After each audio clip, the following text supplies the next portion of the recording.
Today we're going to make a little tool caddy. Little tool caddies like this have been around for, gosh, at least a century, probably even more. Tradesmen used to use things like this, probably a little larger, a little deeper, but the same basic design to carry their tools back and forth to work.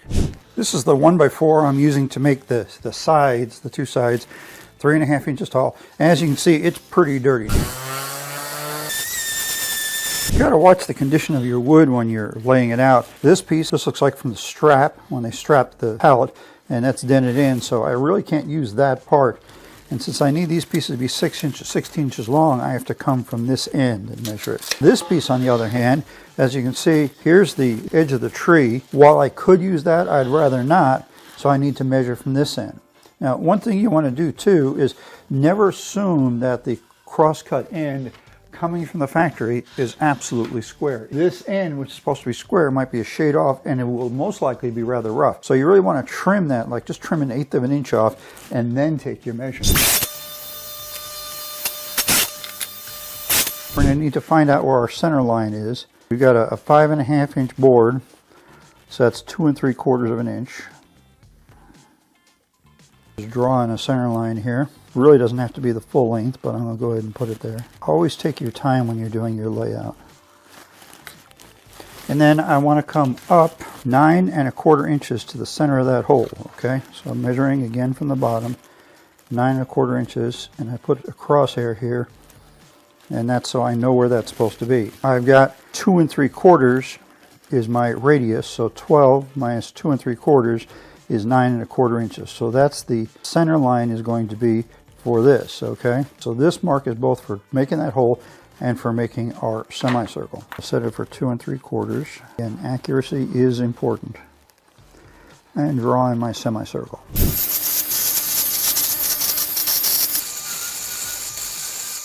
Before assembling our caddy, we need to drill some rather largish holes in the base and the end pieces.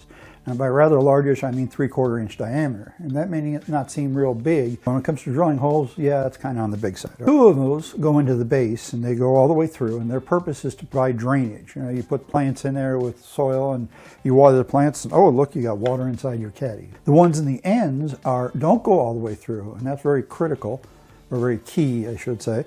And they're designed so that the handle can be inset to them, so we can make a way of carrying our little caddy. This 3/4 inch thick piece of wood, we want to put a hole in, and we want to go about 2/3 of that distance, say 1/2 inch. And we really don't want to come out the other side. Now the drill bit that's called for in the plans is what's known as a spade bit.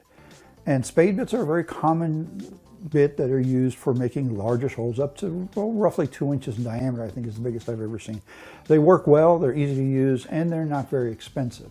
Okay, the problem with spade bits, as you can see from this picture here, is that the middle part, the point of the spade bit, extends quite a bit beyond the main cutting part. So if we try and go a 1/2 inch deep hole for that dowel rod, we're going to end up with the center part of the bit poking out the other side and leaving us a hole there. Is that a real issue? Well, this is a caddy. It's not something like fine furniture, okay? No, it's not an issue. But there's another kind of bit that I'd like to introduce you to, and it's called a Forstner bit, and that's the other bit here. And if you look at the cutaway, you can see that the point of that Forstner bit doesn't stick out 1/2 inch past the main cutting area. It sticks out only about 1/8 of an inch. So what that means is if we cut that 3/4 inch hole 1/2 inch deep, that extra 1/8 of an inch still brings us only to 5/8 of an inch deep. So we're still shy of coming out the other side. So for things like this, I prefer Forstner bits. Actually, I prefer Forstner bits in general, even though I've got a good collection of spade bits and I do use them at times. But when I want something that I'm doing a clean hole, I find that Forstner bits work better.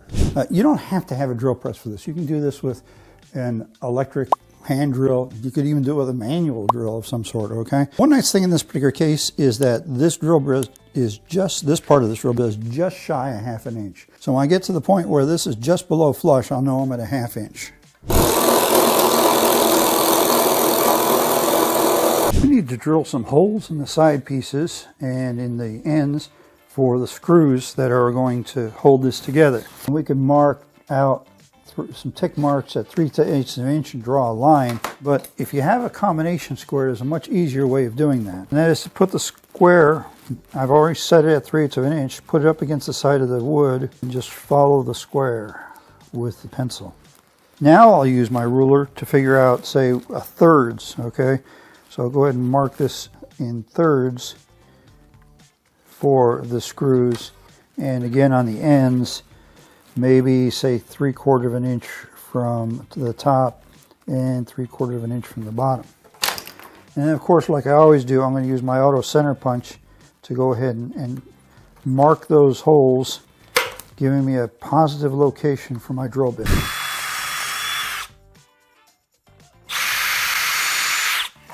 And as you can see, I've put a piece of scrap wood down underneath my piece that I'm drilling through to keep from damaging my workbench. Normally you would countersink these holes as well as drilling the holes in. Since I'm using a bugle-headed wood screw, essentially a drywall screw, it does a pretty good job of countersinking itself, and I'm going in pine, which is pretty soft, so it'll countersink well. I've set a board on my workbench here so I can get a little height and have enough room for my drill to get in there and do the driving. And I'm using a square of my own manufacture. All this is a cut-off corner with 2 pieces of plywood attached to it. The key to this is making sure you have a corner here that you're working with that is exactly 90 degrees. I have several different sizes of these that I've made at one time or another that I use for a variety of different things. If I was to put this together without that, I might get it off a little bit. Okay, I could live with that as long as I finish my assembly work, but it would mean my screws are going to here crooked, and while I can straighten that back out, it just puts extra stress on the wood. Could lead to, over the long term, early failure. So I'd rather go ahead and use something to hold it square. We always try and assemble things not only with screws, but with glue as well. Ultimately, the glue is actually giving you the majority of your bond. The instructions did not specify a screw size. I'm using 1 1/4 inch long screws, and the reason I'm using that particular size is that my wood is 3/4 of an inch thick, so that means I've got about a 1/2 inch of screw going into the connecting piece, and that's about right. That's enough to hold it. Now that'll act as a square for putting my sides on and making sure that those are square as well. So again, I'm going to go ahead and put my glue on. So it works really well to put your farthest apart screws in first and then work your way toward the middle. I have this screw here. This end, I don't have the piece in place yet, and there's a good reason for that. So this is my farthest away screw hole. I'll go ahead and put this screw in. Now the main reason we drilled pilot holes is to avoid splitting. If I try to run these screws in this close to the edge, especially here on the end, without having to drill the pilot holes, I probably would split this wood. All right, that wasn't intended to be a pun, all right? We got our one end and our 2 sides and not the other end, and there's a reason for that, and that's so we can put in our handle, okay? The handle's got to go fit in between these, so we need to assemble the handle and this together at the same time.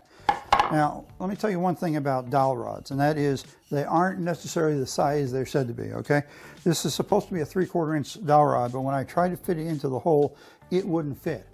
I actually had to sand the edge, and you just take a piece of sandpaper and run it about 20 or 30 revolutions in your hand like that, and that's probably going to be enough to make it fit. It'll fit tight, but it'll still fit, okay? We can go ahead and put a little bit of glue on here, and it does not take much. And we'll put our glue on this piece. You notice I'm not spreading this glue out with my fingers. It's kind of a rustic, sort of rough piece, so that's not something that's so much of a concern as it would be if I was making a piece of furniture. Still have a little trouble getting that to close up. So I'm just going to put a bar clamp on here and use it as a persuader. You could also stand it up on its end and hit it with a hammer. That would essentially do the same thing.